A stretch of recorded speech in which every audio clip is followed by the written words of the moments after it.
episode of Let's Talk Genealogy with Desi Campbell basically is going to talk about our writing your family history. And writing your family history. And I wanted to kind of do a couple of these episodes. It's actually going to be a two-part class or a two-part series.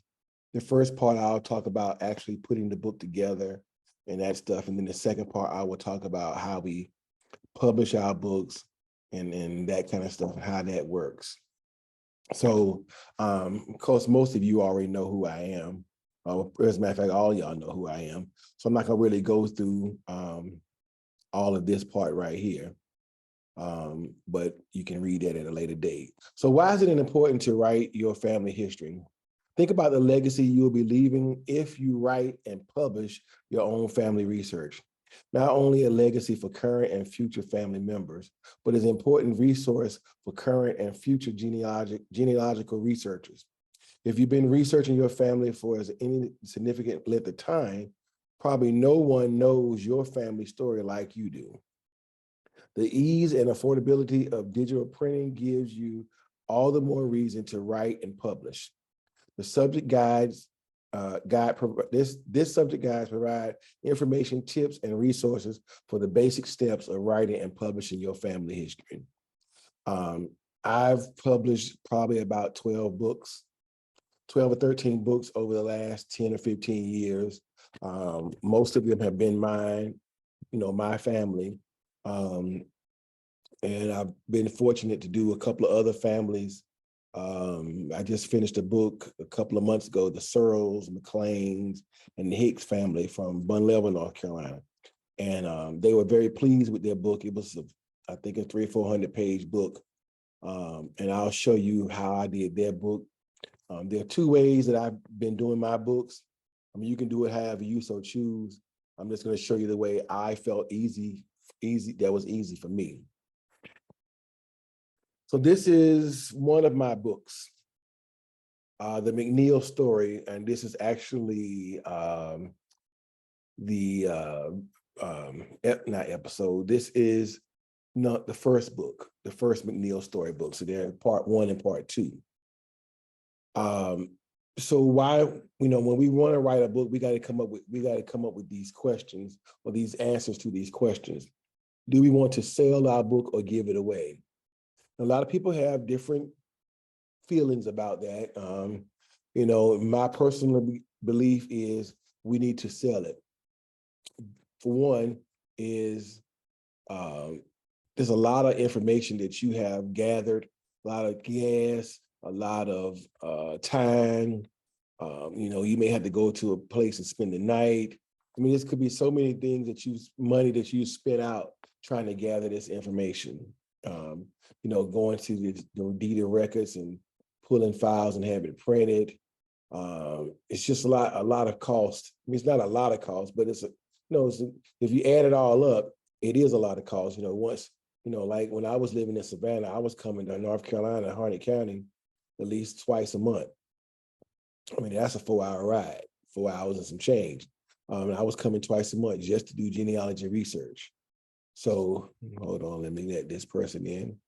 So, that adds up, and I don't sell my books for a whole lot of money because I'm not really trying to make a lot of money. I'm not trying to really make any money, really.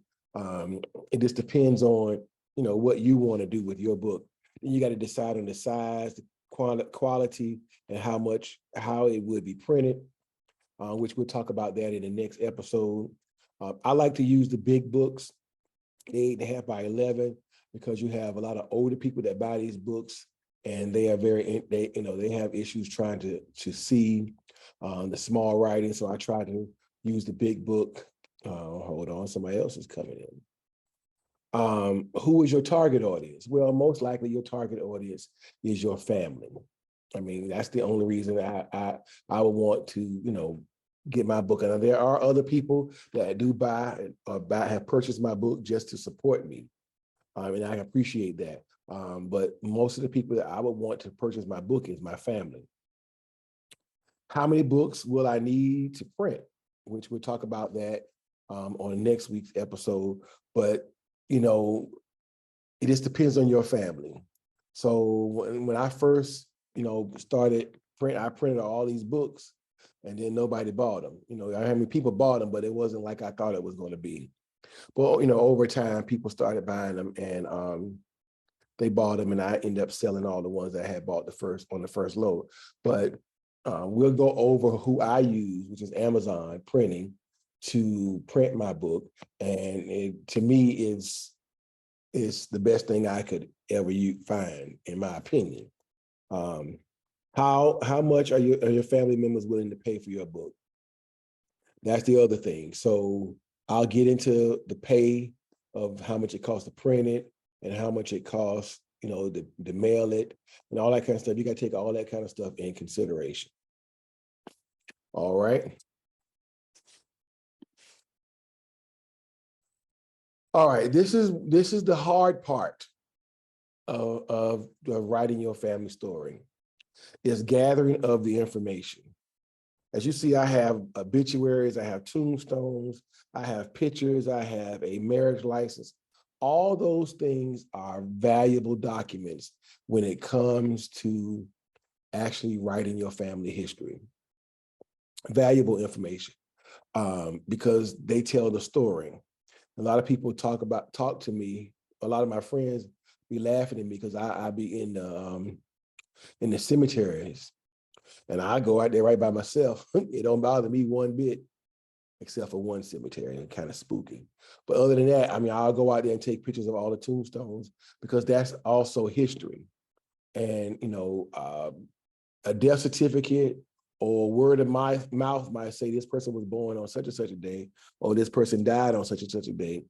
But if you go look at their tombstone, it says a whole different thing. So then you have to decide, which dates you want to use and all that kind of stuff. And that could get a little messy with your families, because everybody has, everybody think that they have they know everything and don't know nothing. That's how I'm gonna put it like that. But gathering family information, creating family trees by using Ancestry.com. I use a software called Family Tree Maker, which coincides with Ancestry.com, which is you download your tree to Family Tree Maker, and you can create group sheets, you can create calendars, you can create a ton of things, or just a report, a descendant report of everybody that descends from a particular relative. Or you can create a ancestor report, which will go back as far back as we've researched in your family, that everybody is connected to you, and then you can go both sides of your family, your mom and your dad. And create these reports, and you print them, and you can give them out to your family. There's FamilySearch.com, which is free, but they want you to sign up. But they have great resources, and I'm going to be honest, a lot of things that I've been able to find on Family Search that I couldn't find on Ancestry. Because I don't know why that is, but that's what it is. Family Tree DNA. I'm not sure how much research you can do on there, but I know you can do DNA on there. Family Tree Heritage, My Heritage, collecting photos, obituary, grave markers, and interviewing people. That is your best resource, interviewing people. Going to the senior citizens, and I say senior citizens because the young crowd, they're not concerned about obituaries. And if I tell you that I have probably at least 4,000 obituaries or more in my possession between my house and my office, trying to get them organized, but it's about to drive me crazy. So I got quite a few organized at the office in books, and they are by alphabetical order, but I have so many. Yesterday and this morning, and probably later on tonight, I'm going to be printing some more, copying some more obituaries. The lady gave me it's probably 400 or 500 obituaries. They have old obituaries from the 60s, the 70s, and the 80s. There's a lot of information in those obituaries right here from Harnett County. So those things are very valuable. And then some of those obituaries have pictures on them of people that you may not have a picture of. You also, the grave markers, I use the grave markers in my book because a lot of people like to see proof. That's why I use a lot of the death certificates, marriage certificates. If I have one, I'll try to use it. If I don't have a picture, try to use that to put in the book so that people can see the information I'm telling them is true. Putting all documents in one central location. So I'm not good at this, but I'm gonna tell you to please be good at it. When I collect information, my goal is to try to put all that information. Like if I collect a bunch of pictures from the Campbell family, and then I need to create a folder on my computer or in my hard drive that says Campbell family, Norrington, or the McLean family, Bun Level, the Searles family, Bun Level. That way I'll have all that information in one place. So when I get ready to go look for it, then I'll be able to find it. So like the last book I did for the Searles family, every time they would send me a picture, whether it was text or email or brought me a hard copy of the picture, I put all that in one folder. That way I know that if everything is in one folder, when I get ready to do that book, I won't leave nobody out of pictures that I've collected. So putting all that information in one folder, and then you can start creating. Once you've done all this and got everything in Ancestry or even in Family Tree Maker, you can start writing or typing your book, which is the next part I'm gonna talk about. So once you get all that information in, you can do a descendant report, and you take that descendant report, and then you just start typing. All right. This right here is something I created. And I used to be a fan of Microsoft Publisher and creating these kind of charts. But now we have what we call Canva, Canva.com. If y'all don't ever know anything, please get subscribed to Canva. It is the best thing that ever happened to anybody. My students have access to it. So now we create all of our graphic stuff that we do in my class. Mind you, I teach music. However, we create everything on Canva now. We create our posters, we create brochures, we create movies, everything on Canva. It's pretty reasonably priced. There are some free features on it. If you're an educator, it is free for you. I have a paid account and I also have my education account. All of my business stuff that I do, like obituaries, I do all that stuff in Canva. My flyers, brochures, I do all that in Canva. I mean, it is absolutely wonderful. So I did this chart in Canva. This chart is a family history chart for a family of mine. My uncle was Jim McLean. My great uncle was Jim McLean, Jim and Lucy McLean. No, I'm wrong. Jim and Lucy McLean are actually my great grandparents, my fourth great grandparents. And I did this chart for a family reunion. They actually came to Harnett County a couple of months ago, and they visited my shop. So I was trying to show them how we are all connected. And it's very simple. It's pretty self-explanatory. However, and I put this in the book because again, we like illustrations. When we see stuff, we can kind of better understand. Because I know when we have our family reunions, my family will be mad with me because they were like, how are all of us related? And nobody could give us that answer. So I try to create these charts so they can understand how we're all connected. There's another chart I did. This is the other side of my family, Joe and Jenny McLean. So I started with them, their children, and then their children. This is the beginning of time. This kind of helps my family as well, because most of the third generation, some of these people, they knew them or knew of them. So they can kind of feel where they fit at. So this is Joe and Jenny. I come from Joe and Jenny's daughter named Sarah. So the next chart I did, I put Sarah and Sherd, and then their children, and then their grandchildren. So the grandchildren, pretty much everybody in my family knew of them. You know, some of the older people, some of the not so older people. So that kind of helped my family decide, figure out how we're all connected. And I know this is a really big, big family, and it's still growing based on the DNA. I don't know what those people were doing back. Well, I know what they were doing, but I don't. They were doing a whole lot of stuff with these big. They had 12, 13, and 14, even 16 and 17 children at the time. That's a lot. All right. Formats.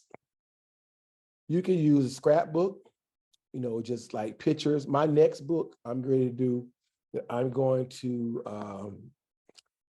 have finished by February for our Black History program is going to be a picture book, just pictures of nothing but pictures from Harnett County. I've collected thousands of pictures from people's obituaries. It's just going to be pictures and names. It's not going to be no particular family. It's just going to be pictures and names of African Americans from Harnett County. And the reason I came up with that idea is I was donated some books by a guy, a preacher from the Presbyterian Church, a white guy. He came to my office, him and his wife, and they donated all these books to the museum. And one of those books was a picture book of nothing but African Americans, probably from the 1920s, 30s, and 40s. And it was probably 125 to 50-page book. It was just pictures and names. They were all from Columbia, South Carolina. Beautiful book, beautiful pictures. You have a title page, maps.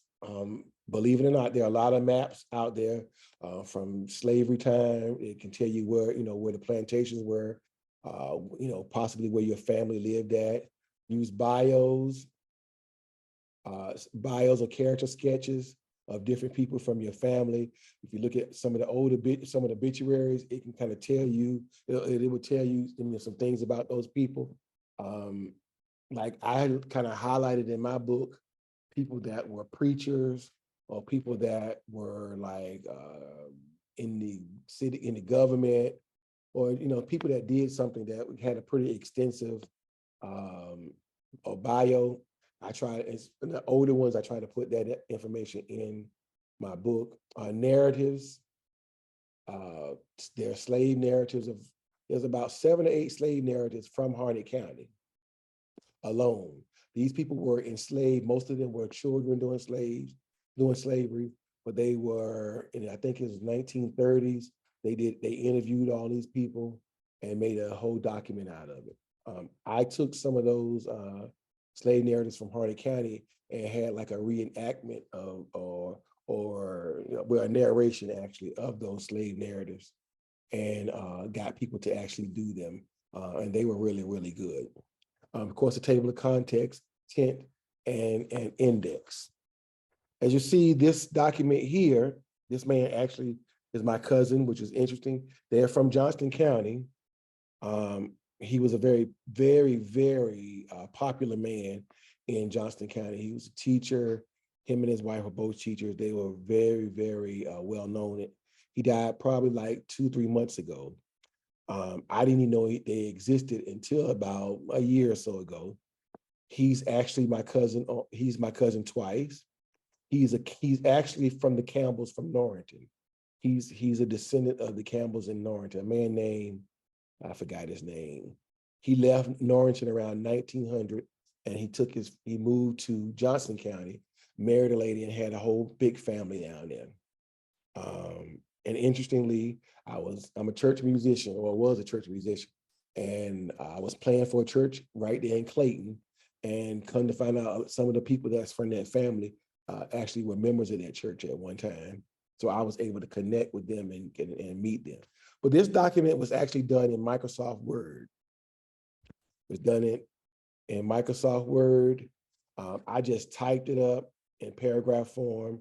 I inserted those pictures and those death certificates. Again, I told you, I like to put those death certificates or those Army registration cards or marriage licenses or whatever I can find to put in there as proof that these people actually existed. So this was done in Microsoft Word. This is another document, the same family. As you see, it's put in Microsoft Word. There's other documents. Some of those documents are kind of hard to see, but I tried to make them as clear as I could and as big as I could without being out of proportion or looking crazy. So that's a lot of information in those documents. Some of these documents tell, the parents, and then it has the witnesses of who witnessed somebody being born, somebody getting married. And a lot of times those witnesses, if they have the same last name, or even if they didn't have the same last name, some of those people could be relatives. So again, this is all done in Microsoft Word. So this is my favorite part. This was done in Family Tree Maker, Family Tree Bookmaker. So I bought Family Tree Maker. They make you upgrade every year or every 2 years or so. So when doing an upgrade, I accidentally bought, they give you all these advertisements as you're going through the whole upgrade process.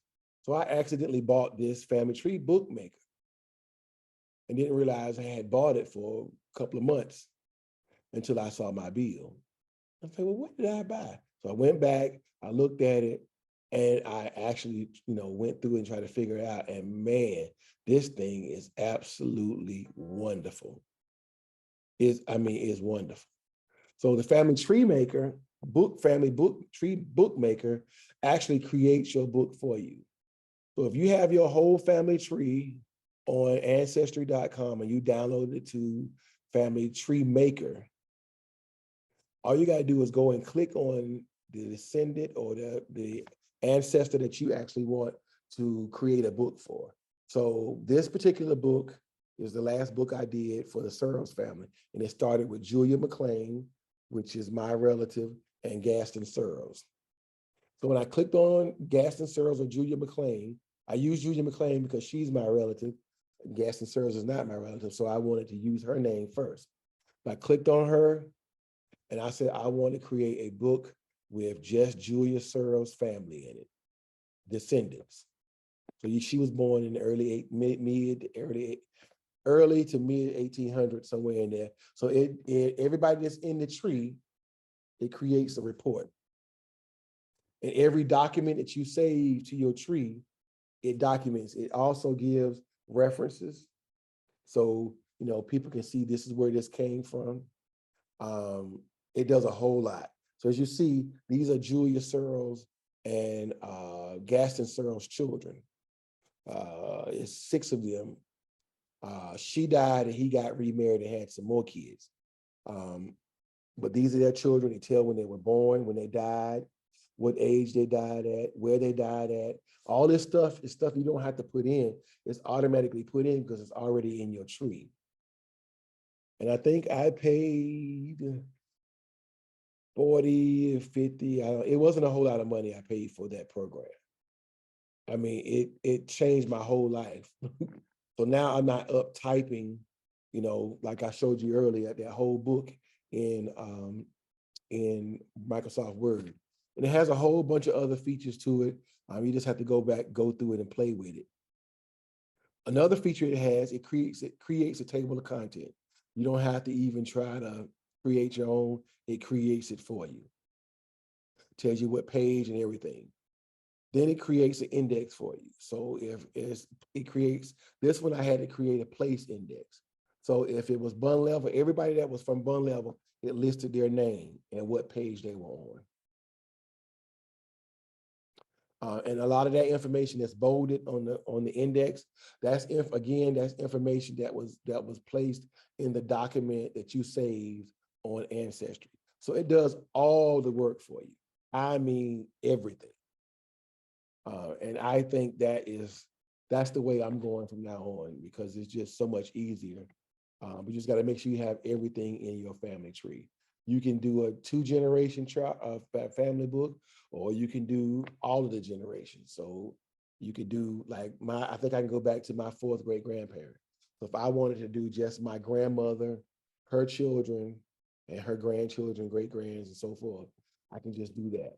Or if I wanted to do my parents and their children and so forth, and you do that, you could put pictures in it and everything. I don't like the way they put the pictures because they're kind of small. It just depends on, I don't know, it varies. So I'm still trying to learn it, how to figure out how to put the pictures. So what I've been doing when I do books for people, I just take the pictures, go to canva.com and create me a collage, drop those pictures in that collage, print it and add it to the book. That's it.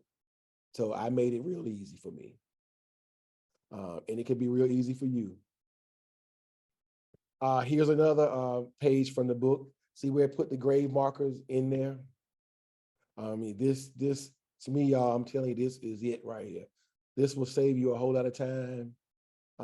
You know, even if you just running out to a family reunion and you didn't have time to print something, you just blah blah blah print it up. I did this for a family, a couple of families this summer that I had the privilege of being the guest speaker or the guest, whatever they wanted to call it, for their family reunion, trying to convince them to write a story. So I gathered all the information beforehand. I created this book. I brought that book to the family reunion, let them look through the book, let them make corrections and figure out, you know, who, what, if they're going to add pictures, blah, blah, blah, blah. And then we created the book. That's what I did for the Searles. Same thing. Then we have pictures. I want to talk about pictures. So these are some pretty old pictures I have here. One of those pictures is my uncle. I forgot his name. As a matter of fact, I forgot his name. He's a Holmes from Duplin County. The other lady, I believe her name is Millie Falk. She's from like the Spring Lake area. This other family, their last name, they're Muse. I think their last name is Muse. They're also part of my family as well. But these are some really, really good pictures. I have a little photo shop experience. So some of these old pictures I go and kind of fix like some of the cracks. You see the cracks up here? I can kind of fix those cracks and make them look a little better, you know, make the picture look a little better. Like this line here, I can kind of fix that, make that look a little better. Like when I do the photo book, that's what I'm gonna have to do. I have to fix a lot of the pictures so they won't look so bad.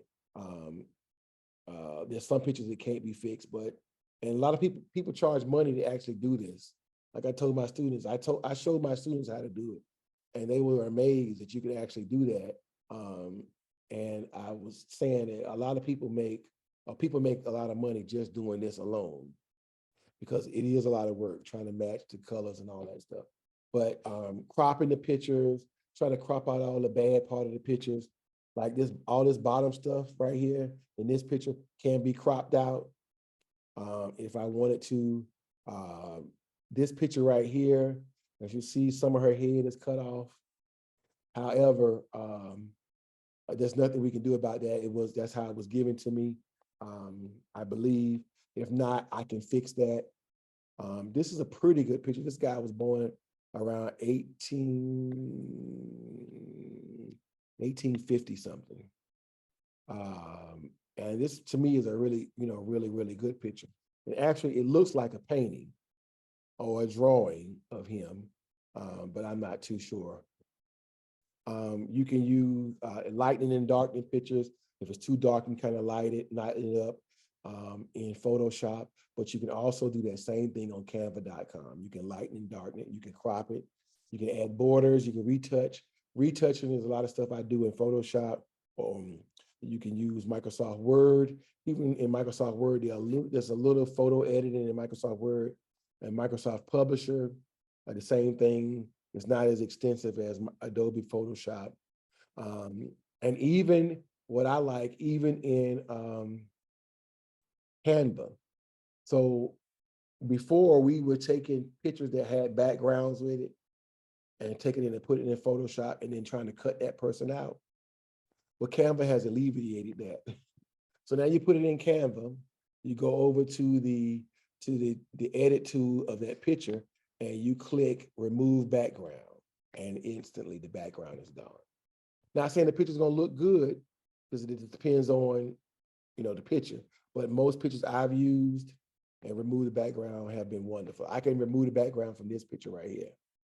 But now this picture right here may be funny looking because her this is probably a copy of a copy of a copy.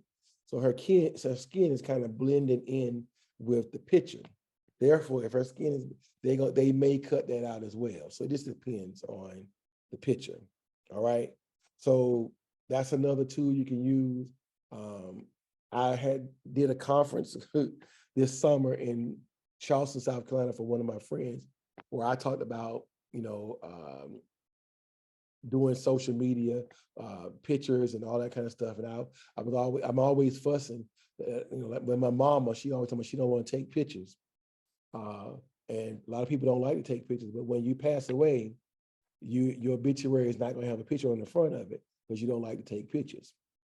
So I was saying, please take pictures and please take good pictures.